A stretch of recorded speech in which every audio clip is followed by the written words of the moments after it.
Final year complex chapter का last 2 example है, example number 11। ठीक है, ये देखो क्या दिया हुआ है example number 11। If f chat is analytic then prove that a part del square del x square plus del square del y square is equal to 4 del square del z बार, और b part है del square del x square plus del square del y square log f dash z is equal to 0। ये example number 11 है आपका जो complex chapter चल रहा था। तो फर्स्ट सॉल्यूशन देखो ए पार्ट में, सबसे पहले z क्या है, कॉम्प्लेक्स नंबर होता है, z किसकी फॉर्म में होता है, x प्लस आइटा y की फॉर्म में, और z बार क्या होता है, इसका कॉन्जुगेट होगा तो x minus iota y, equation number first. अब इसके बाद इन दोनों को जोड़ो, इन दोनों को जोड़ते हैं, z प्लस z बार ये कितना आ जाएगा 2x, आइटा y से माइनस आइटा y कैंसिल हो गया, तो x के वैल्यू क्या आ जाएगी, half z plus z bar. ठीक है, फिर इसके बाद इस दोनों को माइनस करो, z माइनस z बार, इससे ये कैंसिल हो गया है ना, इससे ये कैंसिल हो गया, और उसके बाद हमारे पास क्या बचेगा, ये हमारे पास क्या आएगा आइटा y, और ये हमारे पास minus iota y, minus minus iota y minus 2 iota y हो गया, तो माइनस 2 आइटा y होगा तो 2 नीचे आ जाएगा और आइटा यहाँ पे आएगा, तो क्या आएगा minus iota divide by z minus z bar. इसको करके देख लो, z minus z bar, z minus z bar x plus iota y minus x plus iota y, z minus z bar 2 iota y, तो half z minus z bar, iota नीचे ले लो,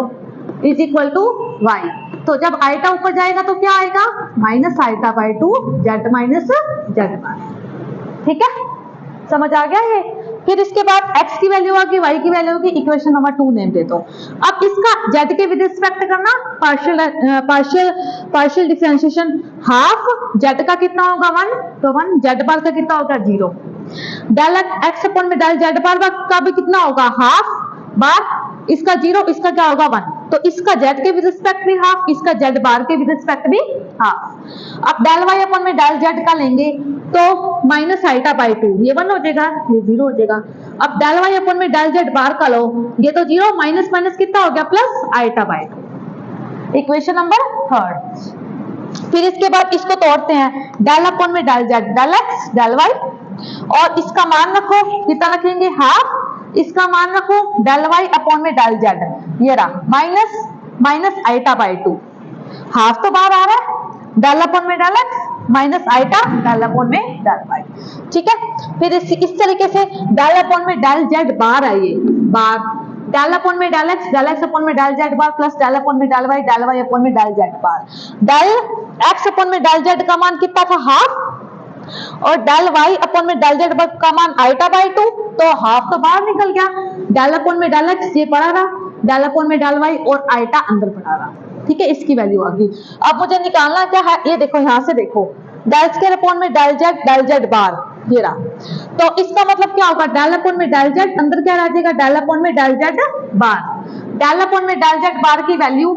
और हमारे पास इन दोनों की वैल्यू पुट कर दो, del upon में डेल z, डेल अपॉन में डेल z बार की वैल्यू, डेल अपॉन में डेल z बार की वैल्यू ये रही, और डेल अपॉन में डेल z की वैल्यू ये,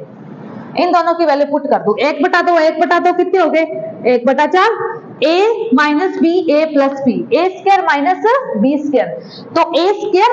माइनस आएगा आइटा, आइटा कितने हो गए आइटा स्क्वायर, माइनस माइनस क्या हो गया plus, plus del square upon में डेल y स्क्वायर, तो ये हाफ का चला जाएगा उधर, 4 डेल स्क्वायर अपॉन में del z bar is equal to del square upon में del x square plus del square upon में डेल y स्क्वायर। ये फर्स्ट पार्ट इसका प्रूफ हुआ एग्जांपल नंबर 11 का। ठीक है, यहाँ से शुरू करनी है, z से, z बार से, x की वैल्यू, y की वैल्यू, डेल x अपॉन में del z, del y upon में del z, del x upon में del z bar, del y upon में del z bar, del upon में डेल z और del upon में del z bar. ठीक है, ये आपका फर्स्ट पार्ट प्रूफ हुआ है। अब हम सेकंड पार्ट करते हैं। अब इसका सेकंड पार्ट, बी पार्ट देखो, डेल स्क्वायर अपॉन में del x square plus del square upon में del y square log f dash z is equal to 0। Part A से शुरू करते हैं, डेल स्क्वायर अपॉन में del x square plus del square upon में del y square log f dash z, इसका मान मेरे पास क्या आया था 4 डेल स्क्वायर अपॉन में डेल z बार, तो इसका मान ये आया था देखो फर्स्ट पार्ट से, मतलब फर्स्ट पार्ट वो रहा, इसका मान ये आया था मेरे पास, तो इसको log f dash z से मल्टीप्लाई कर दिया, इसको भी log f dash z से मल्टीप्लाई कर दिया। पार्ट ए लिया है, पार्ट ए से सेकंड पार्ट शुरू कर दिया और both side log f dash z से मल्टीप्लाई कर दिया। ठीक है, 4 डेल स्क्वायर अपॉन में डेल z अपॉन में डेल z बार हाफ से मल्टीप्लाई किया और 2, देखो ये 2 आगे जाएगा तो कट जाएगा 2 से 2, log के ऊपर 2 आता तो आगे ही आता है, half log f dash z का स्क्वायर। फिर इसके बाद ये से ये कटेगा तो कितना रहेगा 2, डेल स्क्वायर अपॉन में डेल z बार। अब देखो मैग्नीट्यूड होता है तो एक बार तो विदाउट बार में आता है, एक बार विद बार में आता है। log f dash z बार क्या होता है, मॉडुलस ऑफ z का स्क्वायर। ठीक है, log f dash z का बार, 2 डेल स्क्वायर डेल z बार log f dash z multiply में हो तो क्या आता है, प्लस में आता है, log की प्रॉपर्टी होती है, log मल्टीप्लाई में हो तो क्या आता है, प्लस में f dash z का बार। फिर 2 डेल स्क्वायर डेल z बार log f dash z plus log f dash z के ऊपर लग जाएगा बार। ठीक है, अब सबसे पहले पीछे वाले के विद रिस्पेक्ट करो अवकलन, पीछे वाले के विद, इसका तो क्या आएगा, इसका तो क्या आएगा हमारे पास, इसमें z के रिस्पेक्ट किया हुआ है ना, इसका तो क्या आएगा 0, क्योंकि ये z बार है और ये क्या है z है। z बार के विद रिस्पेक्ट z का क्या होगा 0, z बार के विद रिस्पेक्ट z बार का क्या होगा, पहले देखो log का तो 1 अपॉन में f डैश z बार, log x का क्या होता है 1 अपॉन में x, और f डैश z बार का क्या होगा f डबल डैश, सिंगल है तो f double dash z bar. ठीक है, फिर z बार के विद रिस्पेक्ट इसका करना क्या होगा, है ही नहीं कोई z वाला, तो क्या आ जाएगा आंसर 0। सेकंड पार्ट यही प्रूव करना था हमें, del square del x square del y square log f dash z is equal to 0। ठीक है, पार्ट ए से ही उठाया है और इसमें प्रॉपर्टी लगाई है। यही ध्यान रखना है कि हाफ से मल्टीप्लाई और स्क्वायर यहाँ पे लगाओगे और फिर इसको सोल्व कर लोगे। ये आपका एग्जाम्पल नंबर 11 था ये। ठीक है, इधर देखना, example number 12, show that an analytic function with constant modulus is constant. कोई भी एक फंक्शन है एनालिटिक, उसका ये फंक्शन है और उसका मॉडुलस कैसा है कांस्टेंट, और वो खुद भी कैसा है कांस्टेंट। अगर उसका मॉडुलस जो है वो कांस्टेंट है तो वो खुद भी कैसा है कांस्टेंट फंक्शन, और वो कैसा फंक्शन है एनालिटिक फंक्शन है। ठीक है, तो एक फंक्शन ले लिया f z is equal to u plus iota y with constant modulus analytic function, उसका मॉडुलस कैसा है कांस्टेंट, f z का modulus is equal to c का मतलब कांस्टेंट है। f z कैसा लिया है u plus iota y, modulus ले लिया इसका भी u प्लस आइटा y का, तो अब इसका स्क्वायर करेंगे f z का स्क्वायर, तो इसका भी स्क्वायर होगा, तो मॉडुलस कैसा होता है u square plus v square. ठीक है, इसके ऊपर स्क्वायर मतलब कि स्क्वायर लगाते हैं हम, इसका भी स्क्वायर करेंगे इसका भी करेंगे, तो u square plus v square, ये इसका भी क्या हो जाएगा स्क्वायर, इक्वेशन नंबर फर्स्ट। अब 2u डेल u अपॉन में del x plus 2v del v upon में del x is equal to 0, तो इसका करेंगे हम x के विद रिस्पेक्ट अवकलन। ठीक है, तो u स्क्वायर का 2u, u का डेल u अपॉन में डेल x, v स्क्वायर का 2v डेल v अपॉन में डेल x, कांस्टेंट का क्या होता है 0, 2 कैंसिल करो, u डेल u अपॉन में del x plus v del v upon में del x is equal to 0, equation number 2।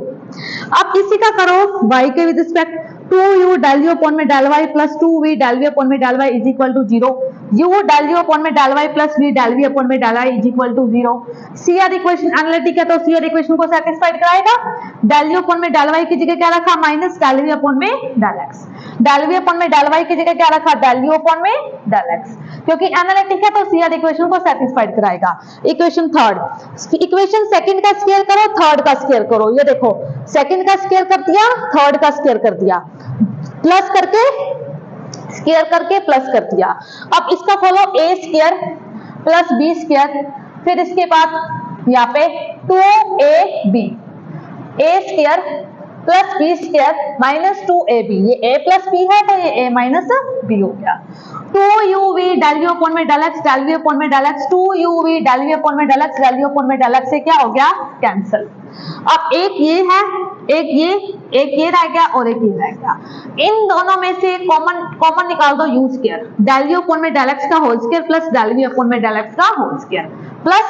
इन दोनों में से कॉमन निकालो v square, del v upon में डेल x का square plus del u upon में del x का स्क्वायर। दोनों में से कॉमन क्या आएगा, डेल u अपॉन में डेल x का स्क्वायर, डेल v अपॉन में डेल x का स्क्वायर बाहर निकाल दो, बचेगा क्या u square plus v square. u square plus v square is not equal to 0, और फिर 0 क्या होगा, डेल u अपॉन में डेल x का square plus del v upon में डेल x का स्क्वायर।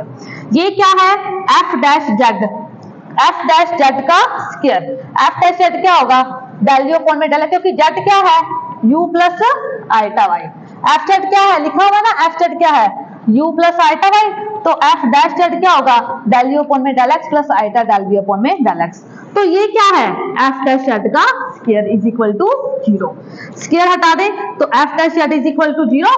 इसका समाकलन कर दो, f डैश z का समाकलन करेंगे तो क्या होगा f z, और 0 का समाकलन करेंगे तो क्या होगा, कांस्टेंट। यही प्रूफ करना था कि इसका मॉडुलस कांस्टेंट ले लिया तो वो फंक्शन भी खुद भी कैसा होगा,